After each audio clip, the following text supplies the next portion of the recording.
Moi, je comprends pas les tatas qui disent les joints de l'hiver. C'est quoi ça, les joints de l'hiver? Hein?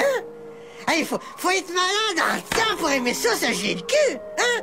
Voyons donc, y'a rien de fun là-dedans! Bonsoir la team, j'espère que vous allez bien. Nouvelle vidéo aujourd'hui pour voir si vous êtes prêts à affronter les rudiments de l'hiver. On voit ça tout de suite après le générique.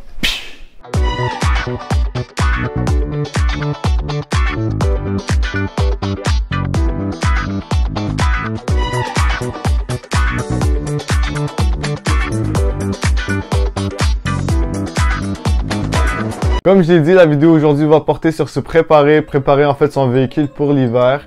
Mais avant de commencer la vidéo, je vais te demander de t'abonner. Ça va m'aider et ça va aussi me stimuler à faire encore plus de vidéos, puis à continuer. Pour ceux qui sont déjà abonnés, déjà merci, on est quand même rendu à 16 abonnés en une semaine. Pour moi, c'est beaucoup. Pour certains, c'est peu. Mais bon, moi, je suis vraiment fier de ça. Fait qu'on passe à la vidéo tout de suite. La première chose qu'on va voir ensemble, ça va être les pneus d'hiver. On s'entend, comme toi, tu portes des bottes en hiver, ta voiture va avoir besoin de pneus spéciaux pour l'hiver. Comment choisir ces pneus pour l'hiver?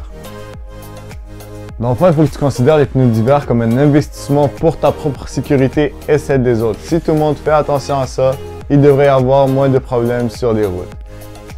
Est-ce que je devrais mettre des pneus cloutés ou juste les pneus d'hiver réguliers? Dans le fond, ça dépend d'où est-ce que tu habites. Si tu es quelqu'un qui vit en région, plus en campagne, éloigné de la ville, des pneus cloutés vont être favorables pour tes déplacements parce que ça va être moins déneigé, il y a plus de risques qu'il y ait de la glace qui s'accumule sur les routes.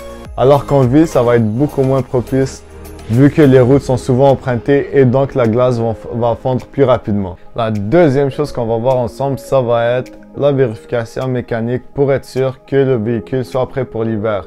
La première chose là-dedans, ça va être les freins. Vérifier ces freins va être un élément important avant l'hiver pour être sûr de bien freiner en cas d'urgence ou dans d'autres situations. La deuxième chose, ça va être changer tes filtres s'il y a besoin d'être changé évidemment. Fait que ton filtre à air de cabine pour le chauffage, être sûr d'avoir de l'air propre qui passe à travers le filtre et non de la poussière.